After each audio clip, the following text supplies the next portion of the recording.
بسم اللہ الرحمن الرحیم۔ پرانا خلاف رائے کے ساتھ میں ہوں افتخار کاظمی۔ حکمران جماعت نے اقتدار کا تقریباً 1 سال مکمل کر لیا۔ حکومت کی کارکردگی پر بہت سے اہم سوالات موجود ہیں۔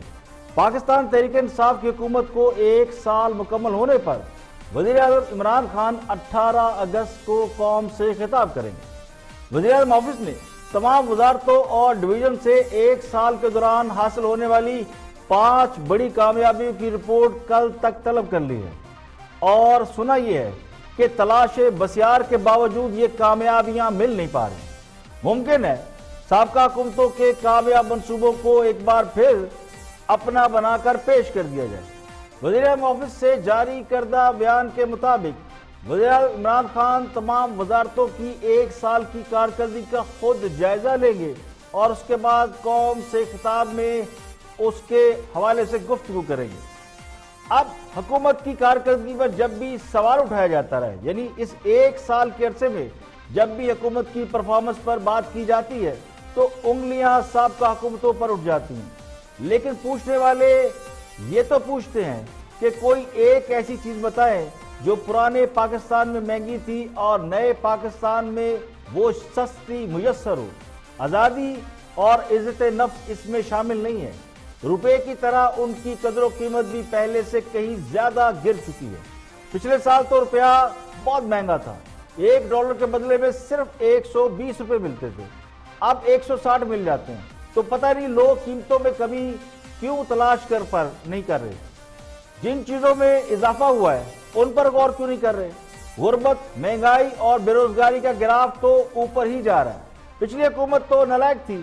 پیپلز پارٹی نے جو قرضہ 5 سال میں لیا وہ $8.5 ارب تھا، اور نواز شریف نے 4 سال میں $7 ارب قرض لیا۔ شاہدہ خان عباسی نے 1 سال سے کچھ کم عرصے حکومت کی اور $3.5 ارب قرضہ لیا۔ موجودہ حکومت نے یہ کارنامہ صرف 1 سال میں کر دکھایا ہے۔ $7 ارب کے بیرونی قرضے لیے اور کام بھی کچھ نہیں کیا۔ کام کرتے تو رشوت اور کک بیکس اور کمیشن لینے کے الزامات لگ جاتے، تو پورا سال اس قسم کے الزامات تو حکومت پر نہیں لگے تو یہ کہا جائے کہ موجودہ حکومت نو ورک نو مسٹیک، یعنی نہ کام کریں گے نہ غلطی ہوئے گی، کہ زرعی اصولوں پر چل رہی ہے، تو یہ کہنا غلط نہیں ہوگا۔ سابقہ حکمرانوں کو تو عقل نہیں تھی، خام خواہ قرض لیتے رہے، پروجیکٹ لگاتے رہے، سڑکیں بجلی کے کارخانے بناتے رہے، 56 کمپنیاں بنا کر نظام چلانے کی کوشش کرتے رہے۔ جب اتنے کام کریں گے تو پھر غلطیاں بھی ہوں گی، اور غلطیاں ہوں گی تو بھگتنی بھی پڑے گی۔ حکمران جماعت نے کام نہ کرنے کی ٹھان رکھی ہے، یہی وتیرہ بیوروکریسی نے اپنا رکھا ہے۔ بیوروکریسی بھی یہی کہتی ہے نہ کام کریں گے نہ غلطی ہوگی۔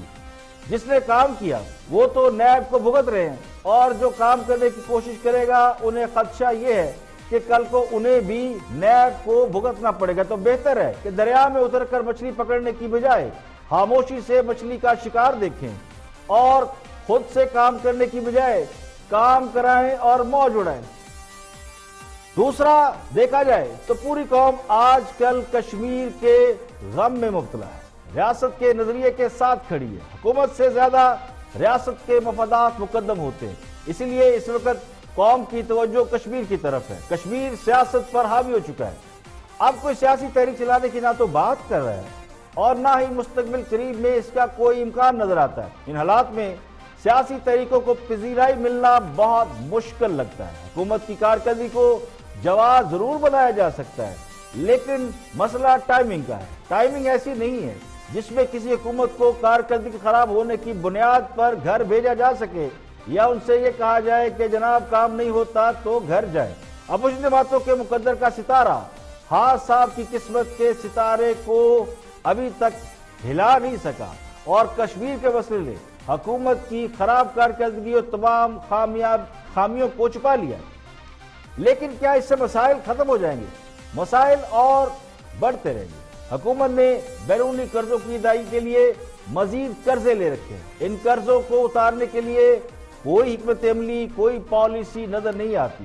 حکومت کی کوئی پالیسی ایسی نہیں ہے جو یہ بتا سکے کہ معاشی حالات کب مستحکم ہوں گے۔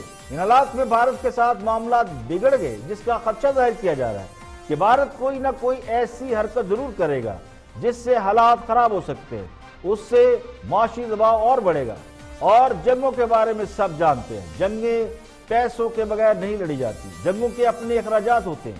پاکستان نے ہمیشہ جنگوں سے پرہیز کیا، جنگوں میں کبھی پہل نہیں کی، جبکہ بھارت کی کوشش یہ ہے کہ پاکستان کو کسی نہ کسی طرح انگیج کر لیا جائے تاکہ ہماری معیشت مزید دباؤ میں آ جائے، اور پاکستان کو دباؤ میں لا کر دنیا ہم سے وہ کچھ ماننے کا کہہ سکتی ہے جو عام حالات میں ہم کبھی نہیں مانتے. اللہ نہ کرے ایسی نوبت آئے، لیکن چونکہ حکومت کے حوالے سے تیاری نظر نہیں آتی، اور یہی بات سب سے زیادہ قابل تشویش ہے. اندرونی معاملات بہتر ہو سکتے ہیں اگر حکومت کاروباری طبقے کو کام پر لگا دے. بہتر یہ ہوگا کہ حکومت سفارتی محاذ پر تو لڑ رہی ہے، اندرونی محاذ پر بھی حالات کو بہتر کرنے کے لیے اقدامات کرے تاکہ معیشت دباؤ میں نہ آئے. اگر ہم کبوتر کی طرح آنکھیں بند کر کے بیٹھے رہیں گے تو اس سے بلی سے جان چھوٹ جائے، یہ ممکن نہیں.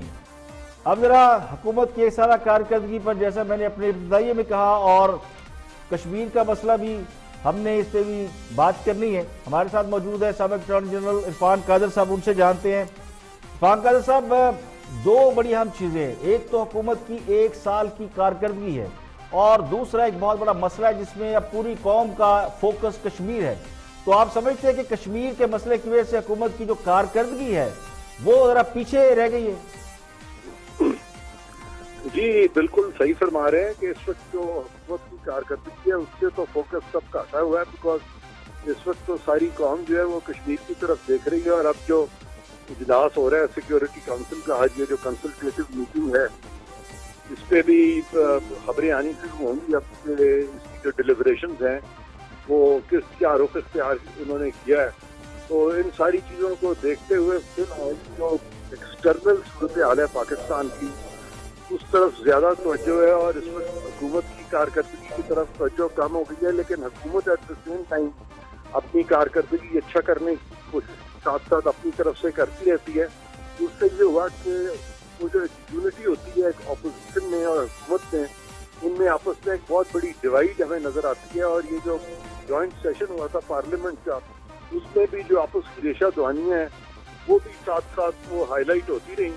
اور ان ریشہ دوانیوں میں وہ جو انٹرنیشنل کاز تھا، اس سے اس افیکٹونیس کے ساتھ یکجہتی جو ہے وہ نظر استفاد نہیں آ سکتی جو کہ آنی چاہیے. تو میں سمجھتا ہوں کہ یہ سو کالڈ یہ جو احتساب ساری باتیں ہیں ان کو چھوڑیں، ملک کو لے کے آگے چلیں، آپس میں صلح صفائی کریں. میں ہمیشہ سے کہہ رہا ہوں کہ ہمارے لیے این آر او تب برا نہیں تھا، این آر او آج بھی برا نہیں ہے. ہمیں ریکنسیلیشن کی ضرورت ہے، ہمیں لاپ سائڈڈ اکاؤنٹیبلٹی نہیں کرنی چاہیے. اگر ہم پاکستان کو انٹرنلی ویک کریں گے تو اس کا جو امپیکٹ ہے ہمارے ایکسٹرنل پالیسیز پر بھی ہوگا، اور ہم اپنے آپ کو اگر یونٹی نہیں ہوگی تو پھر انٹرنیشنلی ہم اپنے آپ کو کمزور کریں گے. کیا عرفان قادر صاحب آپ کو ایسی کوئی کوشش ہوتی ہوئی نظر آئی ہے جس میں حکومت سیریس ہو کہ جو اندرونی حالات ہیں وہ بہت سالڈ ہونے چاہیے، بیس لائن بڑی مضبوط ہونی چاہیے، اپنے کاروباری طبقے کو، تاجروں کو، صنعت کاروں کو ان کو حوصلہ دینا چاہیے کہ آپ کاروبار کریں، ملک کی معیشت کو پکڑیں، مضبوط کریں، سیاسی حالات کو میں استحکام ہونا چاہیے تاکہ دشمن کے ساتھ اگر لڑنا ہے تو پھر اپنی اندرونی طور پہ تیاری تو ہو؟ بالکل ٹھیک ہے کہ ہم اندرونی طور پہ ایک نیگیٹو ایکسپریشنزم کی خبریں لوگوں کو دیکھتے رہتے ہیں کہ بڑی کرپٹ نیشن ہے، بڑی کرپٹ نیشن ہے.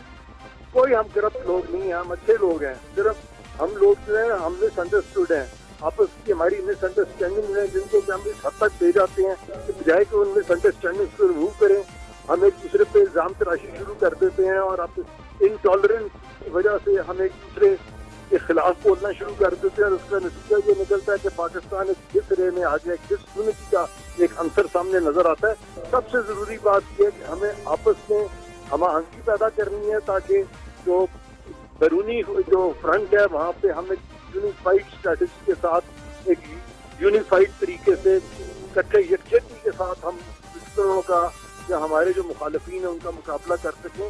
اور جو کہ کریں گے صرف یہ ہے کہ ہمیں اندرونی طور پہ زیادہ میچورٹی دکھانی پڑے گی. اور مجھے امید ہے کہ موجودہ حکومت جو ہے اس چیز کو ملحوظ خاطر رکھے گی، اور ماضی کی حکومتوں کی طرح ان کو نہیں چاہیے کہ اسی طرح سے ایک دوسرے سے کے خلاف الزام تراشیاں کرتے رہیں. یہ چیز ختم ہونی چاہیے.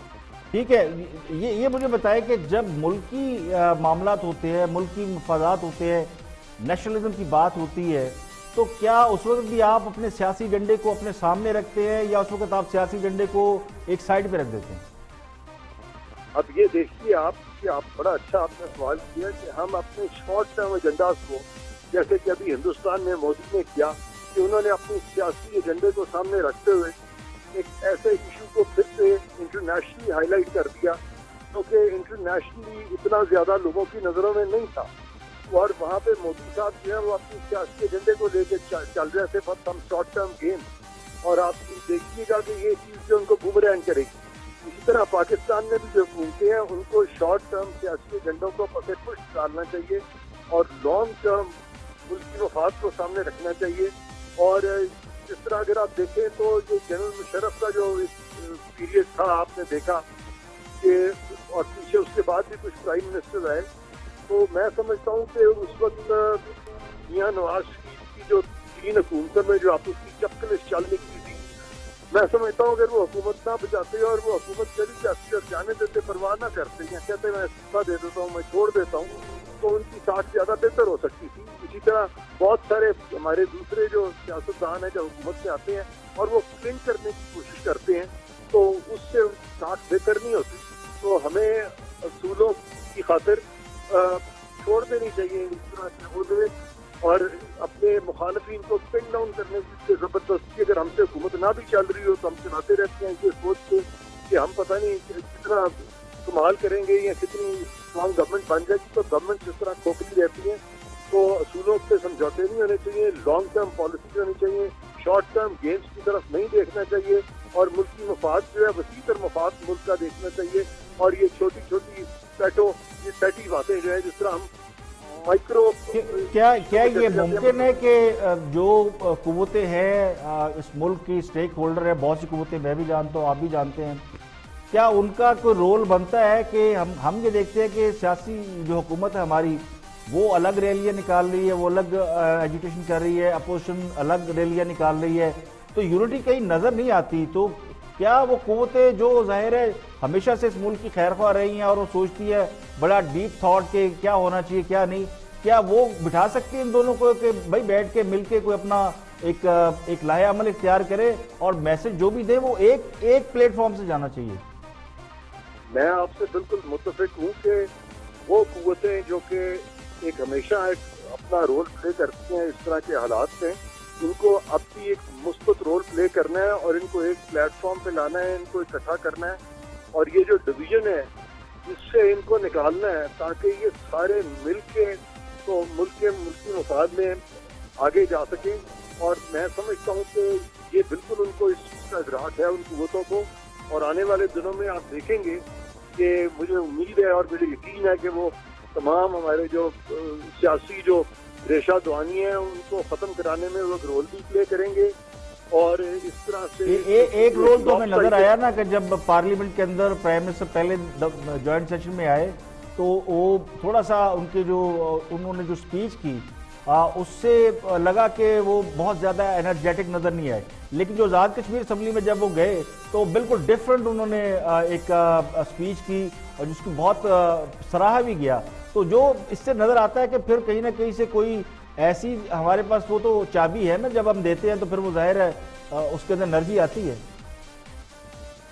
جی میں اب یہ آپ نے جو بات کی ہے، میرا خیال ہے کہ جو پرائم منسٹر ہیں ان کو کافی ایک زندگی انہوں نے بھی گزاری ہے، اور میں نہیں سمجھتا کہ وہ بڑے مکینیکلی ان چیزوں سے ڈیل کریں گے، اور مجھے امید ہے کہ وہ خود بھی اس طرف سوچ رہے ہوں گے انٹرنلی کہ آپس کے جو بہت ساری جو ٹینشنز ہیں یہ ڈیفیوز ہوں انٹرنلی بھی، اور مجھے یقین ہے کہ وہ سوچ رہے ہوں گے یہ اوپر ایک سیاسی بیانیاں جو لوگ دیتے ہیں اوپر سے، لیکن بیچ میں سے یہ ڈیفینیٹلی یہ تمام چیزیں جو ہیں وہ آپشنز جو ہیں وہ کنسیڈر کر رہے ہوں گے، اور وہ جو ہماری جو ریلیونٹ جو قوتیں ہیں وہ بھی اس پہ اس وقت غور کر رہی ہوں گے۔ اچھا آخری سوال میں آپ سے کروں ذرا کشمیر کے حوالے سے کہ کشمیر ابھی آج سیکورٹی کونسل کا اجلاس ہے، لیکن اس سے پہلے ایک بھارتی وزیر راج ناتھ ان کا ایک سٹیٹمنٹ آیا ہے اور انہوں نے جو ایٹمی جو قوت ہوتی ہے اس کے استعمال کے حوالے سے جو یہ ہوتا ہے کہ کوئی بھی ایٹمی ہتھیار کے استعمال میں پہل نہیں کرے گا، اس حوالے سے جو 74 میں جو پیکٹ ہوا تھا، اب وہ انڈیا یہ کہتا ہے جی ہم اس بات کے پابند نہیں ہیں کہ کس نے ایٹمی ہتھیار میں پہل کرنی ہے، ہمیں کرنی پڑے تو ہم کر دیں گے. یہ کتنا خطرناک ہے؟ یہ ایسے ہی پولیٹیکل اسٹیٹمنٹس یہ دیتے ہیں اپنا پوائنٹس ہونے کے لیے. دونوں طرف میں سمجھتا ہوں کہ یہ میچور لوگ ہیں. ایسا نہیں ہے کہ وہ اس حد تک چلے جائیں گے اور وہ مودی سرکار کی طرح شارٹ ٹرم گین کے لیے کوئی دھماکے کی طرف جائیں گے. کوئی دھماکہ کرنے والا نہیں ہے، نہ ہندوستان پریشر ٹیکٹس ہے جو یہ پریشر ٹیکٹس ہیں، یہ پریشر ٹیکٹس کے طور پہ یہ سٹیٹمنٹ سامنے آیا ہے. کوئی ایکسٹریمسٹ ایلیمنٹ جو ہے وہاں پہ وہ اس طرح کی باتیں ہندوستان میں کرتا ہے. وہ اس طرح کے ایکسٹریمسٹ ایلیمنٹ دونوں سائڈ کے ہیں. دونوں حکومتوں کو، دونوں اسٹیبلشمنٹس کو اس طرح کی جو ایکسٹریم ایلیمنٹس ہیں ان کو آہستہ آہستہ ٹیپر ڈاؤن کرنا پڑے گا تاکہ اس طرح کی بات نہ ہو. اس خطے میں جنگ نہیں ہونی چاہیے، انشاءاللہ جنگ ہوگی بھی نہیں. اور اگر اس خطے میں ایونچولی امن آیا اور کشمیر بھی اگر انڈیپینڈنٹ ہوا تو وہ اوور آل جو ہے انڈیا پاکستان کی جو صورتحال ہے بہت بہتر ہوگی اور یہ بہت بڑا خطہ ہے جو کہ پھر اکنامکلی بھی بہت تھرائیو کر سکتا ہے. ٹھیک ہے، بہت شکریہ. عرفان قادری صاحب وہاں سے موجود تھے، سابق اٹارنی جنرل، ان کا پولیٹیکل ویژن بھی ہے، انٹرنیشنل معاملات کے اوپر بھی گرفت ہے. اس پر ہم نے بات کی. اب یہاں ایک بریک لیں گے اور بریک کے بعد جب واپس آئیں گے کچھ اور اہم خبریں اور موضوعات آپ سے شیئر کریں گے. کوئٹہ میں دھماکہ ہوا ہے مسجد میں، جب جمعے کی نماز ہو رہی تھی، نماز کے دوران دھماکہ ہوا، اس میں 4 نمازی شہید ہوئے، 20 زخمی. اس کی بات کریں گے، بریک کے بعد حاضر ہوتے ہیں.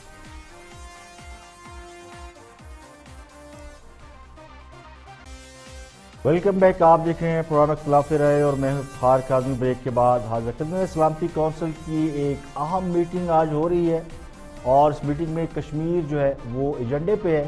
حکمران جماعت کا دعویٰ یہ ہے کہ مسئلہ کشمیر پر اقوام متحدہ میں 50 سال بعد بات ہو رہی ہے اور اس کا کریڈٹ حکومت لے رہی ہے، جبکہ اطلاعات یہ ہے کہ سلامتی کونسل کا یہ کوئی باقاعدہ اجلاس نہیں ہے بلکہ یہ ایک میٹنگ ہے اور یہ میٹنگ یا ملاقات چین کی درخواست پر ہوئی ہے اور پاکستان کے وزیر خارجہ شاہ محمود قریشی کے خط کو جواز بنایا گیا ہے. تو پاکستان کی اس میں ان پٹ ضرور ہے، لیکن اہم بات یہ کہ اس میٹنگ میں پاکستان اور بھارت کا کوئی نمائندہ شامل نہیں. اجلاس میں پاکستان بھارت کی غیر موجودگی میں اس بات پر غور ہوگا کہ اس مسئلے کو اقوام متحدہ کیسے ہینڈل کرے گا. جو کشمیر کا سٹیٹس بدلا گیا ہے، کیا اس کو اقوام متحدہ دو طرفہ معاملہ سمجھ کے چھوڑ دے گا یا یہ پوری دنیا کے لیے فکر تشویش کا باعث ہے؟ کیونکہ 13 روز ہو چکے ہیں کشمیر میں کرفیو ہے اور اطلاعات یہ کہ صرف ہندو آبادی جہاں پہ موجود ہے وہاں ذرا کرفیو نرم کیا گیا ہے اور باقی پورے کشمیر میں کرفیو ہے. تو یہ پوری دنیا کے لیے باعث تشویش ہے. اس پر کیا دنیا کو ایکشن لینا چاہیے اور کیا اس پر اقوام متحدہ کو ایک فریق کا کردار ادا کرنا چاہیے یا نہیں؟ یہ اس کا فیصلہ اس ملاقات یا میٹنگ میں ہوگا. پاکستان اور بھارتی ہائی کمشنر نے کشمیر کے معاملے پر جو سٹانس لیا ہے وہ انہوں نے اس میٹنگ کے اندر سامنے رکھا ہے، جو کہ اس میٹنگ کے ایجنڈے میں اس پر غور کرنا بھی شامل ہے. اس میٹنگ میں اقوام متحدہ کے مستقل ممبران شریک ہو رہے ہیں. روس اور چائنا اس مسئلے پر سلامتی کونسل کا اجلاس بلانا چاہتے ہیں. یعنی وہ پوری جو میٹنگ ہم دیکھتے ہیں کہ جس میں تمام ملکوں کے لوگ ممبران اور نان ممبر سب بیٹھتے ہیں تو پھر اس پہ ڈیبیٹ ہوتی ہے. تو سلامتی کونسل میں اس حوالے سے قرارداد بھی پیش کی جا سکتی ہے جس پر بحث ہو سکتی ہے. اگر اقوام متحدہ میں اس پر بحث ہو گئی اور اسے پھر ایک زبردست سفارتی کامیابی سمجھا جا سکتا ہے. ویسے تو سلامتی کونسل کا اس مسئلے پر نوٹس لینا ہی ایک بڑی کامیابی سمجھا جا رہا ہے، لیکن اس کی بڑی وجہ چین ہے. چین چونکہ وہ رائٹ ہے اس کے پاس ویٹو کا اور وہ اجلاس بلا بھی سکتا ہے، ریجیکٹ بھی کر سکتا ہے. اور کشمیر میں جو سٹیٹس ابھی بدلا ہے اس میں لداخ کو الگ ریاست بنانا، یہ چین اس کو اپنے مفادات پر کاری ضرب سمجھتا ہے. کشمیر کا سٹیٹس تبدیل کرنے پر خود چین کو بھی زبردست تحفظات لاحق ہیں. لداخ کے معاملے پر چین بھارت سے احتجاج بھی کر چکا ہے اور کشمیر کے سٹیٹس میں تبدیلی کی زبردست مخالفت بھی کر رہا ہے. تو پاکستان کو اس حوالے سے ایڈوانٹیج حاصل ہے کہ اس معاملے میں چین نے پاکستان کے مفادات، یعنی چین اور پاکستان دونوں کے مفادات جو ہے وہ ایک ہو گئے. اور دنیا کے 2 بڑے ملک جن میں چین اور روس شامل ہیں وہ کشمیر کے معاملے پر بھارت کی مخالفت کرتے ہوئے نظر آتے ہیں. اس لیے یہ اجلاس بڑا اہم ہے. امریکہ، فرانس اور برطانیہ نے بھی اس معاملے پر بھارت کا ساتھ نہیں دیا. اور لیکن کشمیر کی صورتحال پر تشویش کا اظہار ضرور کیا. مجموعی طور پر سلامتی کونسل کا اجلاس جو آج شام 7 بجے ہونا ہے، ایک میٹنگ جس میں کشمیر کے مسئلے پر سر جوڑ کر لوگ بیٹھیں گے، یہ ہماری کامیابی ہے.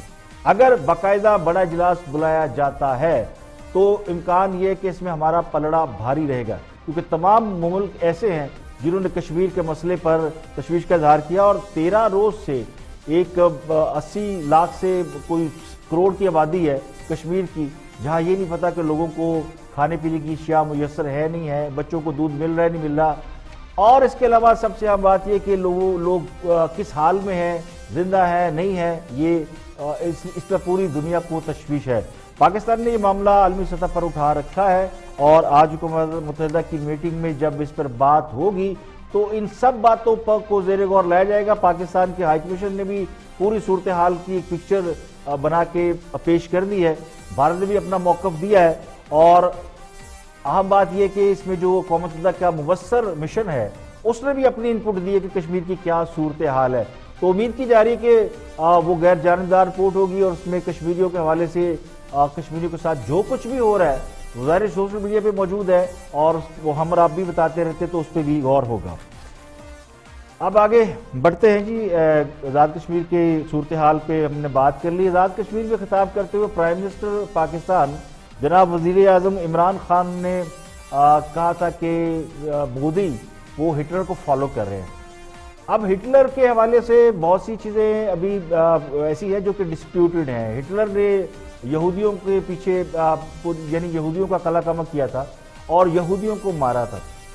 ہٹلر نے یہودیوں کے علاوہ کسی قوم کو تنگ نہیں کیا، نہ عیسائیوں کو، نہ مسلمانوں کو، نہ کسی اور کا.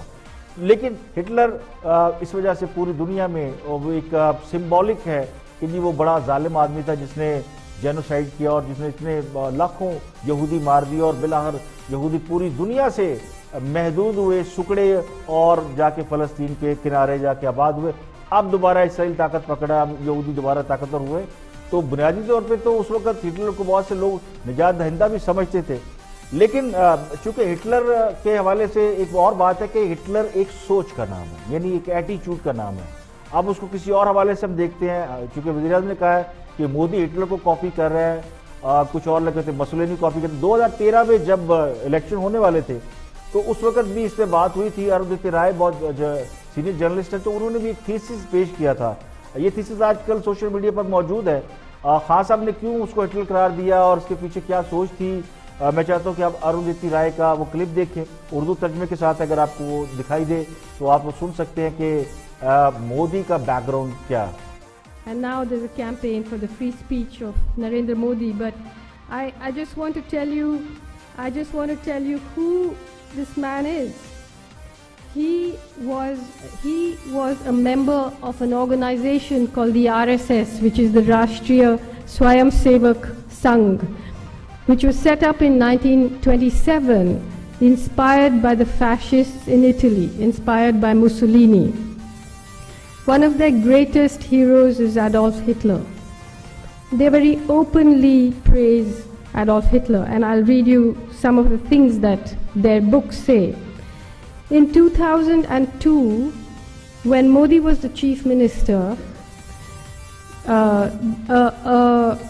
a train full of pilgrims coming back from the destruction of this Ayodhya mosque, which was disputed, the train caught fire. Nobody knows who set fire to the train, and 57 pilgrims were burnt. In reaction to that, under his watch, right-wing Hindu mobs went crazy in Gujarat. They burnt and killed and raped, and something like between 1,000 and 2,000 Muslims were massacred openly on the streets of Gujarat. 100,000 people were driven from their homes. The people who did the killing were helped by the police. There was a member of the Legislative Assembly called Ehsan Jafri, who had the temerity to stand against Modi in the elections.